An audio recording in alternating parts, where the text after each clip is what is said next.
শুভ দুপুর বন্ধুরা, কেমন আছো তোমরা? এই যে ছোট্ট আম চারাটা দেখছো, এটা হিমসাগর আমের চারা। এটা আমার তরফ থেকে, আমার টিউশন মানি থেকে একটা ছোট্ট গিফট আমার মাকে। আমার মায়ের খুব পছন্দ, অনেক দিনের ইচ্ছে ছিল একটা আম চারার। তাই এটা আমি একটা ছোট্ট নার্সারি থেকে কিনে এনেছি, এবং নার্সারিটা থেকে আমি অনেক দিন ধরে গাছ নিচ্ছি। তো অনেক ভরসা এবং বিশ্বাস করে নিয়েছি, দেখা যাক গাছটা কীরকম ফল এবং ফুল আসে। আর আমি যেহেতু গাছ বসাতে আমার ভয় লাগে, কারণ সবার হাতে গাছ হয় না। আমার বাবা খুব যত্ন সহকারে বসাতো, বাবার হাতে হতো, কিন্তু আমার দাদা খুব যত্ন সহকারে সেই গাছটা বসিয়ে দিচ্ছে, অল্প অল্প করে জল এবং মাটি দিয়ে।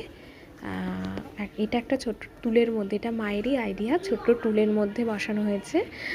আর যাতে আর কি অল্প অল্প করে জল দেওয়া যায়, যাতে শিকড়টা ভালো করে ছড়ায় এবং আম গাছটা ধীরে ধীরে বৃদ্ধি পায়, তার জন্য। আর এই অল্প অল্প করে মাটি দেওয়া হচ্ছে, দেখো বন্ধুরা। আর একদম সবার শেষে একটু জল ছিটিয়ে দেওয়া হবে, এবং 3 দিন আমি জল দেবো না, দাদা বারণ করে দিয়েছে, কারণ জল দিলে গাছের এটা বাড়বে না ঠিকঠাক।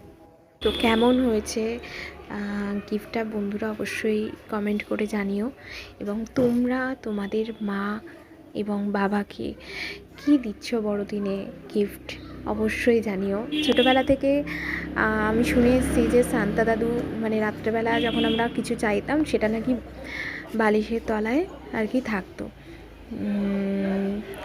তো আমি আগে যখন চাইতাম, দেখতাম না, ওটা এসে বাবা মাই এসে রেখে দেয়।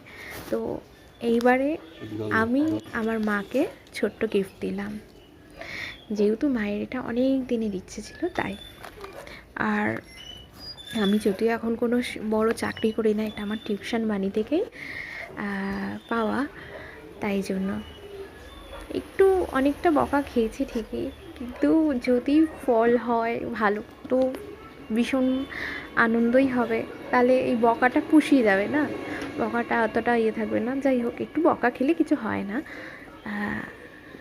এটা আনন্দের একটা আমার তো বেশ পছন্দ হয়েছে। আম গাছটা ছোট্ট একদম, আর পাতাও বেশ উপরে অনেকটাই আছে, আর গোড়াটা বেশ মোটাই ছিল। দেখা যাক এখন কীরকম কী হয়।